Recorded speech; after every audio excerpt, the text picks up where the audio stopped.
Dena. Oh no. Chomp. Chomp, chomp, chomp.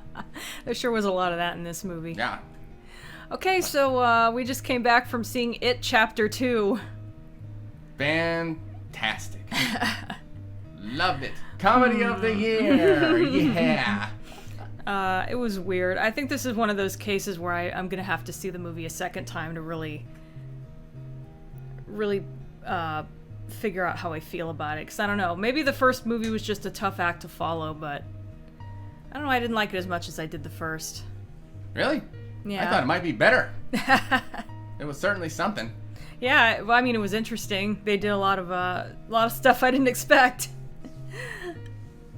So, I'm not sure what non-spoilery things to say, so we just go right into the spoiler. Well, it is part 2 of it. I mean... True. But then again, there are a lot of people who haven't seen the movie yet. Yeah. So we can say it was very a feel-good movie. Yeah. Okay, well, we both recommend it, maybe him more than me, but like I said, I'm still trying to figure out how I feel about it, so... Yeah, it was fine. Honestly, I'm that way about most movies, so that's not necessarily a big deal. It was the culmination of an adventure. With Chapter 1, I fell in love with it almost immediately, but that doesn't happen with me that often, so take it with a grain of salt if I say that I'm not sure how I feel about it. Oh, I gotta say, it was very, very long, though. Almost 3 hours. Almost fell asleep in my comfy recliner. Oh God, can we talk about how great that theater was? Yeah, it was 21st century. That's what it was. Yeah, we've never been to this theater before, and they had these big chairs that were like living room chairs, and we found out like halfway through the movie. Well, one thing is that we got chairs that were really close to the screen, and the screen was really big and high, and we were worried we were gonna have stiff necks. And then halfway through, we realized, oh, we can recline the chairs. Awesome. There was buttons. Yeah. I had to ask the people at the front. It's like, how do I press the recliner thing? What do I do? Oh, that's what you were doing. I don't know how to movie theater. Well, I was also getting cheese sticks. But yeah. Yeah. So anyway, yeah, we're definitely going back to that theater. So anyway, yeah, I guess we're getting to the spoilers now for the movie. So spoilers. He chomps people. Lots of chomping. Little bites of love. Okay. Love chomps like what Soul does. My cat. Okay, yeah, okay. We're getting into spoilers now, so don't watch the rest of the video if you haven't seen the movie yet, I guess. Oh God, where to start? Well, that opening scene with the gay couple where they got attacked, that was actually, I believe that was from the book. I don't know if it happened exactly the way it did in the book, but I thought that was interesting that they put that in, because I don't remember if that happened, if that was the catalyst for it coming back in the book, or if that happened like way in the past. I want to say it happened way in the past. I think it was just a coinky dink. He was just like, well, I'm powered up. Time to chomp on somebody. Ooh, look who fell in my river. Chomp. Okay.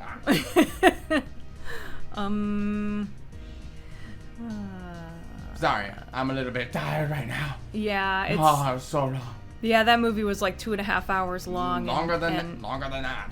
It ran. Let's see. It started at like 6:10 and it went to like 8:30 or something. I think you're not counting the 10 trailers. Oh yeah, true. It ran more like past 9.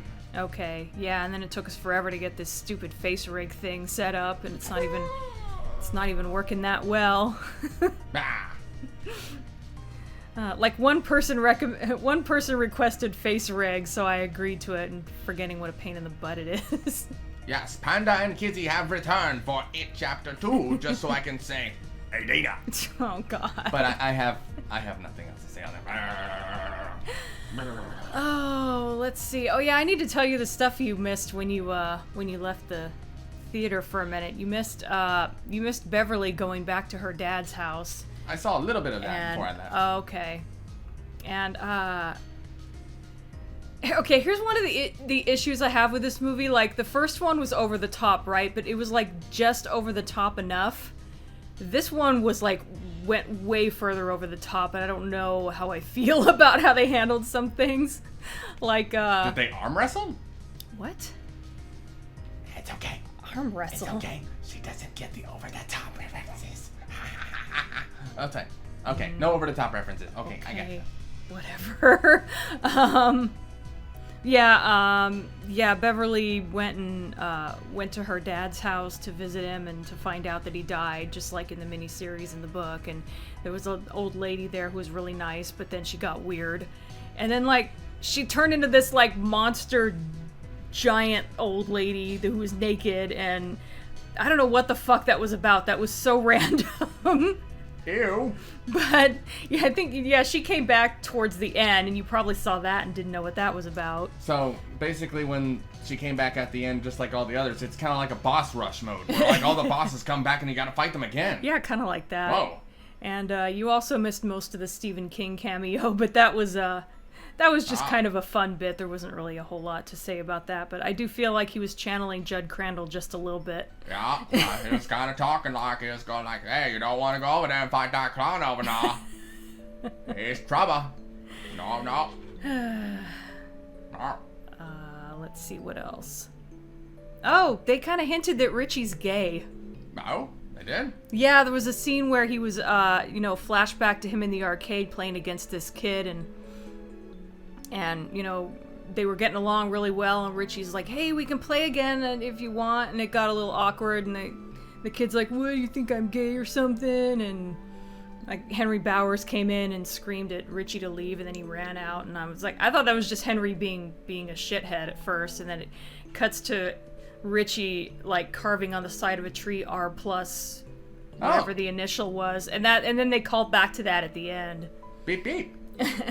Oh yeah, you also missed the Paul Bunyan statue coming to life. That was weird. Okay. It was maybe a little too jump scary. That was kind of another issue I had. Were there jump scares? I didn't really get scared.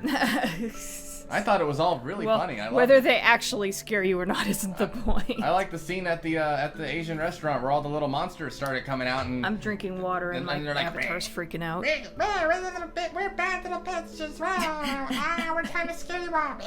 Yeah, that was fun. Yes. Oh yeah, I felt they went a little far with the jump scares this time. The first movie, I thought they worked actually pretty well. Maybe they weren't, I don't remember why they worked better, like they weren't quite so overly sudden, or I don't know, I kind of talk about it in my videos.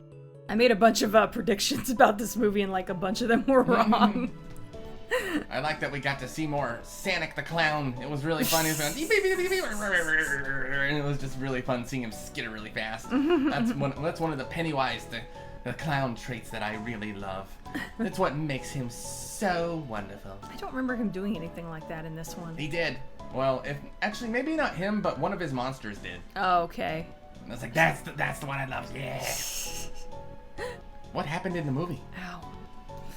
A lot of shit. I didn't really like all of the actors.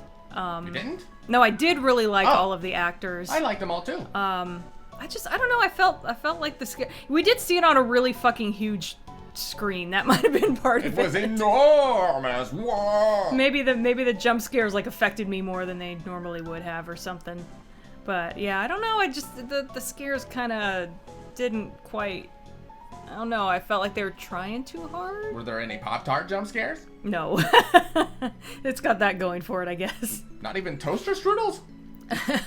Well, then how do we know when to be scared? Oh my god. Pennywise was great as always. Yeah, maybe a little too much CG with Pennywise. He's hardly ever just Pennywise in this movie, it felt like. Really? I thought it looked really good. I mean, it could have been worse. It could have been the, whatever that was, that little spider demon thing from the TV miniseries. I mean, I thought he looked a lot better here, so. Yeah, I didn't like the final form of it either. Like, I was really hoping for a giant spider, not a weird clown spider. You were not expecting the Collider? I was expecting the Collider, or the Splown. Splown. Let's see. Oh yeah, and there was no turtle. I was hoping they would have a turtle. They did have the ritual of Chud. That was a reference. That was from the book originally. and not in the miniseries, so it's cool that they included that, but I was really hoping there was going to be a giant turtle. Just couldn't fit it in the budget. Taking a drink of water, my avatar freaks out every time I do. And he was just still screwing with him. Even at the very end, he had the scary door, the not so scary door, the very scary door. I made a joke about that. I'm like, maybe we'll see the lower half of Betty Ripson this time, and we actually did. Closure. I did not expect that. Nice callback. And a puppy. Yeah, that was Got to cute. see the pretty puppy. Yeah, good actors. They had Richie was played by. Oh, I can't think of his name now. Shit. You know who he is. I think he used to be on Saturday Night Live, and he was one of the writers on South Park. Oh, yeah. Bill Hader, that was his name. And Bill was played by, I can't think of the actor's name, but I think he was Professor X in that second round of X-Men movies where he was younger. Oh. I can't think of the actor's name now. Me neither. But he was that guy. Those were the only actors that I recognized. They all did great. They all fit those They characters did. They were well. really good. I loved all the character interactions. I'm just not sure how I feel about the scares and the monsters and stuff. I really need to rewatch the movie and see if I feel better about it after then. Well, I guess I thought it was all fine. I mean, I laughed as much as always, so I don't know. Maybe it's because my brain is just not retooled to think that it's a scary movie. Yeah, I don't know. I thought it looked wonderful. It's all funny to you either way. Not necessarily funny, but fun. It was some of it was very funny. I mean, after all, it's got a Tansy clown in it. Oh God, it felt like a Deadpool movie at some points. It went so fucking crazy. Like the leper threw up on Eddie and they randomly played Angel of the Morning for no fucking reason. Yeah. I was like, what the fuck was that? And I think even Eddie said something like, what the fuck was that? And I was like, right? That was when I didn't say anything. I just mouthed the words, what the fuck? That seriously felt like something out of a Deadpool movie. I don't know what the fuck they were thinking with that bit. That was probably the only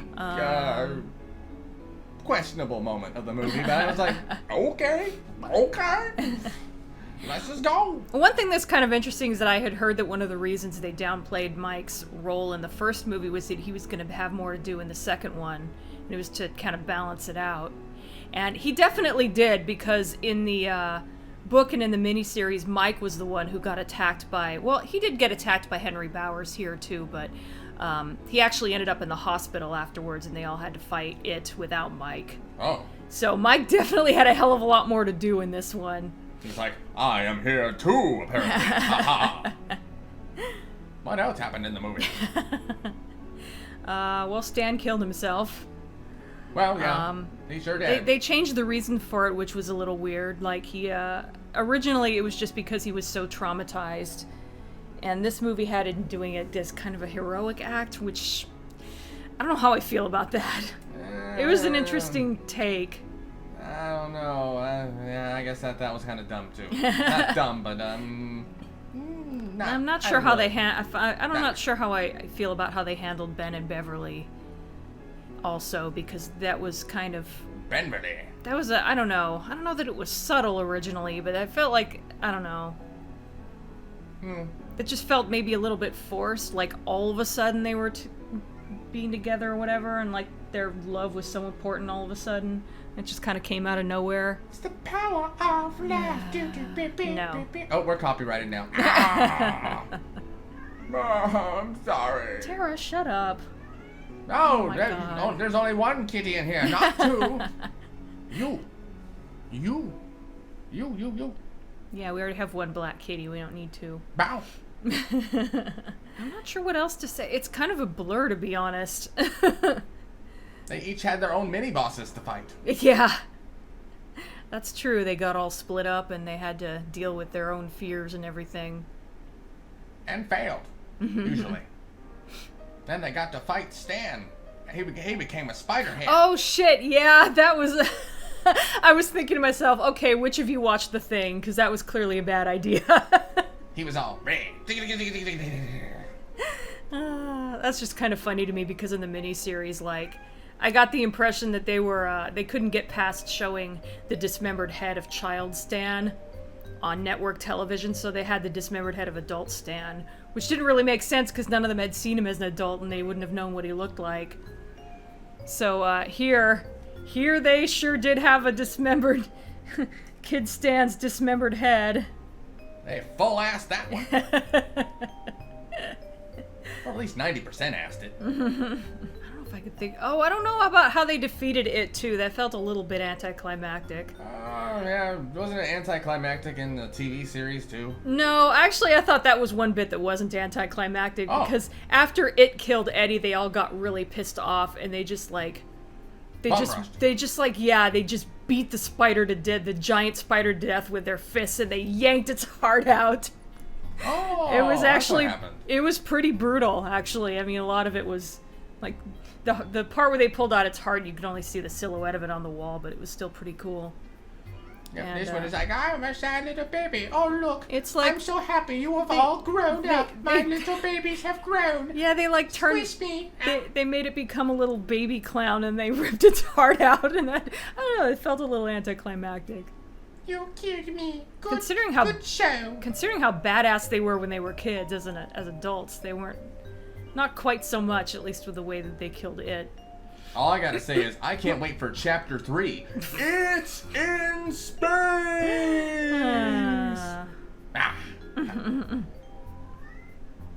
So yeah, I'm definitely gonna have to give this another watch sometime, because I'm not quite sure how I feel about parts of it. I like the bonds of friendship. Yeah. Unbreakable. Yeah, that's always a theme. Feel-good movie of the year. But yeah, the whole friendship thing is always a theme for any version of it.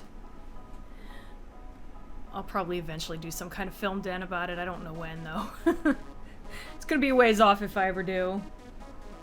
Movie felt like an adventure role-playing game or something. A little bit. The second half of one, after Kefka destroys half the world. I think I'm about done. I feel like there's probably more I should say, but I'm tired. Complete with disappointing final boss fights. There you go. At least it wasn't a grandfather clock or some bullshit like that. What the? I don't get that reference. It's good. She doesn't. So I think I'm about done. Was there anything else you wanted to say? Hey, Dena. Oh, god damn it. What? Bow. If Pennywise said "Balf" to me, I would lose my shit. Okay, so I guess we're done. Bye. That's it for now. See you next time.